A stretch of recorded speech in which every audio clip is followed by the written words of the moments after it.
नमस्कार दोस्तों, मेरा नाम है कृष्णा मिश्रा। आज हम बात करेंगे हेल्थ एजुकेशन ऑफिसर की पहली क्लास में आते हैं और बात करते हैं एचईओ की क्लास में। सिलेबस की शुरुआत हम करते हैं साइंस से, जिसमें साइंस का स्तर दिया गया है कि हाई स्कूल के स्तर की साइंस आएगी। उसमें सबसे पहला हम टॉपिक शुरू करते हैं पोषण। पोषण जिसे हम भोजन के रूप में जानते हैं। पोषण 2 प्रकार के होते हैं, यानी कि भोजन 2 प्रकार के होते हैं। मुख्य भोजन और गौड़ भोजन, यानी कि मुख्य भोजन और गौड़। मुख्य घटक यानी कि और गौड़ घटक। मुख्य घटक में कार्बोहाइड्रेट, प्रोटीन, वसा आते हैं। गौड़ घटक में विटामिन, खनिज और पानी आते हैं। ये 3 आते हैं। फिर हम कार्बोहाइड्रेट के बारे में जानते हैं। ऐसे रासायनिक पदार्थ जिनमें कार्बन, हाइड्रोजन और ऑक्सीजन का अनुपात 1:2:1 होता है तथा यह शरीर के मुख्यतः ऊर्जा प्रदान करने का कार्य करते हैं। कार्बोहाइड्रेट के रूप में हम चावल, गेहूं, आलू, मक्का, ज्वार इन्हें ग्रहण करते हैं। कार्बोहाइड्रेट का रासायनिक मुख्यतः 3 भागों में बांटा गया है। कार्बोहाइड्रेट को रासायनिक रूप से मुख्यतः 3 भागों में बांटा गया है।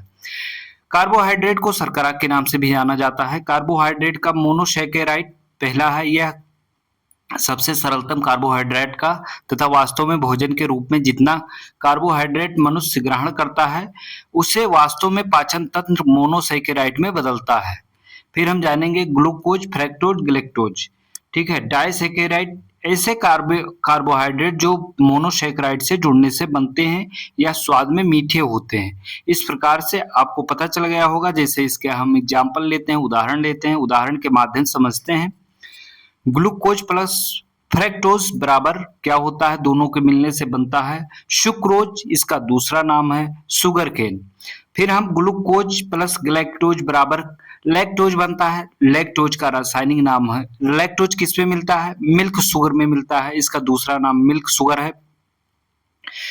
फिर हम जानते हैं ग्लूकोज और ग्लूकोज मिलने से मल्टोज बनता है, जिसका दूसरा नाम है माल्टेज। ठीक है, माल्ट शुगर। ठीक है। फिर पॉलीसैकेराइड के बारे में जानते हैं। ऐसे कार्बोहाइड्रेट जो ग्लूकोज के हजारों अणुओं से जुड़ने से निर्मित होते हैं पॉलीसैकेराइड कहलाते हैं या स्वाद में मीठे फीके होते हैं, जिसके उदाहरण है सेलुलोज, स्टार्च और ग्लाइकोजन। सेलुलोज दुनिया में सबसे अधिक मात्रा में मिलने वाला रासायनिक पदार्थ है। पौधों के शरीर में मिलता है। स्टार्च या पौधों को संग्रहित भोजन कहलाता है। ग्लाइकोजन जंतुओं में संग्रहित भोजन होता है। इस प्रकार से आपको पता चल गया होगा कार्बोहाइड्रेट के तीनों रूपों का। फिर हम प्रोटीन के बारे में जानते हैं। या अमीनो अम्ल के बहुलक होते हैं जो मनुष्य के या जंतु के शरीर के निर्माण में योगदान देते हैं। अर्थात यदि इनकी कमी हो जाए तो शरीर का विकास रुक जाता है, जिसे कुपोषण कहा जाता है। ठीक है। इसके उदाहरण दाल, अंडा, मांस, मछली, सोयाबीन, दूध आदि। हम जानते हैं कि प्रोटीन की कमी से कौन से रोग होते हैं। तो बच्चों में 1 साल से छोटे बच्चों में मरासमस नामक बीमारी होती है और 1 साल से बड़े बच्चों में क्वाशियोकर बीमारी होती है। मानव शरीर के लिए आवश्यक सभी प्रोटीन का निर्माण 20 प्रकार के अमीनो अम्ल से होता है, जिन्हें मुख्यतः 2 भागों में बांटा जाता है। हम जानते हैं मुख्यतः 2 भागों में बांटा गया है। तो कौन सा? एक आवश्यक अमीनो अम्ल, एक अनावश्यक अमीनो अम्ल। तो आवश्यक अमीनो अम्ल ऐसे अमीनो अम्ल होते हैं जिनका निर्माण शरीर में नहीं होता है, इन्हें हम बाहर से ग्रहण करते हैं। अनावश्यक अमीनो अम्ल वो अमीनो अम्ल होते हैं, ऐसे अमीनो अम्ल होते हैं जिनका निर्माण शरीर में हो जाता है, इन्हें बाहर से लेने की कोई आवश्यकता नहीं होती है। हम प्रोटीन के उदाहरण जानेंगे। प्रोटीन के उदाहरण जैसे कि कौन कौन से हैं? बाल और त्वचा में क्रेटीन नामक प्रोटीन पाए जाते हैं। मांसपेशियों में एक्टिन, मायोसिन और मायोग्लोबिन नामक प्रोटीन पाए जाते हैं। रक्त में हेमोग्लोबिन नामक प्रोटीन पाए जाते हैं। अस्थि में ओसीन नामक प्रोटीन पाए जाते हैं।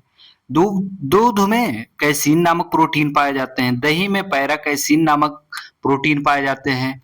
फिर हम जानते हैं सैकेरेटीन प्रोटीन और स्पार्टीन प्रोटीन, ये मीठेपन के लिए जिम्मेदार होते हैं। यहीं पे हम एक जानकारी और जोड़ लेते हैं। काकरोच की खाल जो होती है वो पेकाइटिन से बनी होती। किससे बनी होती? पेकाइटिन से बनी होती है, जो कार्बोहाइड्रेट होता है। ठीक है। हम वसा के बारे में वसा यह यानी पॉलीमर है तथा इनका मुख्य कार्य शरीर को ठंड से बचाना तथा जंतुओं के शरीर में संग्रहित होना है। ठीक है, लंबे समय तक भूख पहले कार्बोहाइड्रेट का पाचन होता है, फिर और फिर प्रोटीन का पाचन शुरू हो जाता है। यदि शरीर में प्रोटीन का पाचन प्रारंभ हो जाए तो मूत्र में कीटोकाय यानी कि कीटोकाय उत्सर्जित होने लगते हैं जो शरीर के लिए हानिकारक माने जाते हैं। तो फिर आपको पता चल गया होगा कार्बोहाइड्रेट में ग्लूकोज होता है, प्रोटीन को अमीनो अम्ल के नाम से जाना जाता है, वसा को वसीय अम्ल के नाम से जाना जाता है। वसा 3 प्रकार के होते हैं। हम जानते हैं कौन कौन से वसा होते हैं, स्टेरॉइड और लिपिड और अन्य 3 प्रकार के वसा होते हैं। हम वसा को भी लिपिड वसा को बांटते हैं, कौन सा अच्छा होता है कौन सा बुरा होता है शरीर के लिए, कौन सा हानिकारक होता है। लिपिड में लो डेंसिटी LDL ये खराब होता है, HDL अच्छे होते हैं। तो इस प्रकार रहा पहला पोषण का टॉपिक। पोषण का टॉपिक समाप्त होता है। आपको पोषण का टॉपिक 6 मिनट में कंप्लीट करवा दिया गया है।